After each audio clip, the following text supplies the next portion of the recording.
ನಮಸ್ತೆ, ಬನ್ನಿ ನಾನು ಇವತ್ತಿಲ್ಲಿ ನಾರ್ತ್ ಇಂಡಿಯನ್ ಸ್ಟೈಲಲ್ಲಿ ಶೇವ್ ಭಾಜಿಯನ್ನು ಹೇಗೆ ಮಾಡೋದು ಅಂತ ತೋರಿಸ್ತಾ ಇದ್ದೀನಿ.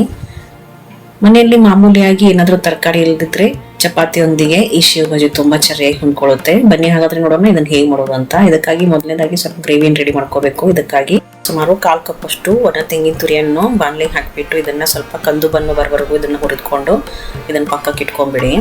ಆಮೇಲೆ ಕಾದಿರುವ ಬಾಣಲೆಗೆ 2 ಟೇಬಲ್ ಸ್ಪೂನ್ ಅಷ್ಟು ಎಣ್ಣೆಯನ್ನು ಹಾಕಿಬಿಟ್ಟು ಇದಕ್ಕೆ 1 ಇಂಚಷ್ಟು ಚಕ್ಕೆ, 1 ಟೇಬಲ್ ಸ್ಪೂನ್ ಅಷ್ಟು ಕೊತ್ತಂಬರಿ ಬೀಜ ಇದನ್ನೆಲ್ಲ ಹಾಕಿಬಿಟ್ಟು ಕೊತ್ತಂಬರಿ ಬೀಜ ಸ್ವಲ್ಪ ಕಂಡು ಬಂದವರು ಹುರಿದುಕೊಂಡು ಇದಕ್ಕೆ ಸ್ವಲ್ಪ ಜೀರಿಗೆ, 1 ಇಂಚಷ್ಟು ಶುಂಠಿ, 10 ರಿಂದ 12 ಬೆಳ್ಳುಳ್ಳಿ ಹೆಸರು, ಖಾರಕ್ಕೆ ತಕ್ಕಂತ ಹಸಿಮೆಣಸಿನಕಾಯಿ ಹಾಗೂ ಉದ್ದುದ್ದ ಹೆಂಚಿರುವ ಒಂದು ದೊಡ್ಡ ಗಾತ್ರದ ಈರುಳ್ಳಿಯನ್ನು ಹಾಕೊಂಡ್ಬಿಟ್ಟು ಇದು ಈರುಳ್ಳಿ ಕಂದು ಬಣ್ಣ ಬರೋವರೆಗೂ ಇದನ್ನು ಹುರಿದುಕೊಂಡು ಸ್ವಲ್ಪ ಟೊಮೆಟೊನ ಹಾಕೊಂಡ್ಬಿಡಿ.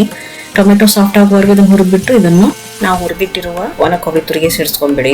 ನಂತರ ಇದರಲ್ಲಿರುವ ಚಕ್ಕೆಯನ್ನು ತೆಗೆದುಬಿಟ್ಟು ಅದ್ರ ಜೊತೆಗೆ 1 ಕಪ್ ಅಷ್ಟು ಶೇವ್ ಹಾಕಿಬಿಟ್ಟು ಇದನ್ನ ಪೇಸ್ಟ್ ಮಾಡ್ಕೋಬೇಕು. ಬನ್ನಿ ಈಗ ಗ್ರೇವಿ ಸ್ಟಾರ್ಟ್ ಮಾಡೋಣ. ಅದಕ್ಕಾಗಿ ಬಾಣಲೆಗೆ 2 ಟೇಬಲ್ ಸ್ಪೂನ್ ಅಷ್ಟು ಎಣ್ಣೆ, ಸ್ವಲ್ಪ ಜೀರಿಗೆ, ಸ್ವಲ್ಪ ಕರಿಬೇವು ಸೊಪ್ಪು, ಸಣ್ಣಗೆ ಹೆಚ್ಚಿರುವ ಒಂದು ಸ್ವಲ್ಪ ಈರುಳ್ಳಿ ಹಾಕಿಬಿಟ್ಟು ಈರುಳ್ಳಿ ಟ್ರಾನ್ಸ್ಪರೆಂಟ್ ಆಗೋವರೆಗೂ ಹುರಿದ್ಬಿಟ್ಟು ಇದಕ್ಕೆ ಅಚ್ಚ ಖಾರದ ಪುಡಿ, ಸ್ವಲ್ಪ ಅರಿಶಿನ ಪುಡಿ, ಸ್ವಲ್ಪ ಗರಂ ಮಸಾಲೆ ಇದನ್ನೆಲ್ಲ ಹಾಕಿಬಿಟ್ಟು ಇದನ್ನ ಸರಿಯಾಗಿ ಬಾಡಿಸ್ಕೊಂಡ್ಬಿಡಿ. ಆಮೇಲೆ ಇದಕ್ಕೆ ಸ್ವಲ್ಪ ನೀರನ್ನು ಹಾಕಿಬಿಟ್ರೆ ನಮ್ದು ಮಸಾಲೆ ಬೇಗನೆ ಸುಡಲ್ಲ. ಆಮೇಲೆ ನಾವು ಮಾಡಿಟ್ಟಿರುವ ಮಸಾಲೆ ಪೇಸ್ಟನ್ನು ಹಾಕಿಬಿಟ್ಟು ಇದನ್ನ ಸರಿಯಾಗಿ ಮಿಕ್ಸ್ ಮಾಡ್ಕೊಳ್ಳಿ. ಆಮೇಲೆ ಇಲ್ಲಿ ನಾವು ಕನ್ಸಿಸ್ಟೆನ್ಸಿ ನೋಡಿಕೊಂಡು ಸ್ವಲ್ಪ ನೀರನ್ನು ಹಾಕೊಂಡು ಇದನ್ನ ಸರಿಯಾಗಿ ಕಲಿಸ್ಕೊಂಡ್ಬಿಡಿ.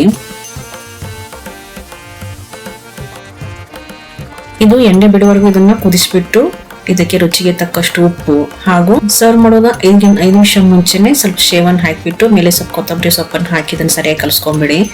ಮುಂಚೆನೆ ಶೇವ್ ಹಾಕಿಬಿಟ್ರೆ ನಮ್ಮ ಸೇವ್ ಎಲ್ಲ ಮೆತ್ತಗಾಗ್ಬಿಡುತ್ತೆ, ಅವಾಗ ಇದು ಚೆನ್ನಾಗಿರಲ್ಲ. ನಾವು ಸರ್ವ್ ಮಾಡೋಕ್ಕಿಂತ 5 ನಿಮಿಷ ಮುಂಚೆ ಸೇವನ್ ಹಾಕಿಬಿಟ್ರೆ ಅವಾಗ ನಮ್ಮ ಶೇವ್ ಗರಿಗರಿಯಾಗಿರುತ್ತೆ. ಇದು ನೀವು ಚಪಾತಿ ಜೊತೆ ನಾನ್ ಜೊತೆಗೂ ಸರ್ವ್ ಮಾಡ್ಬೋದು, ತುಂಬಾ ಚೆನ್ನಾಗಿರುತ್ತೆ. ಈ ರೆಸಿಪಿಯನ್ನು ಟ್ರೈ ಮಾಡಿ ಹಾಗೂ ನನ್ನ ಚಾನಲ್ ಅನ್ನು ಸಬ್ಸ್ಕ್ರೈಬ್ ಮಾಡೋದನ್ನು ಮರಿಬೇಡಿ. ಧನ್ಯವಾದಗಳು.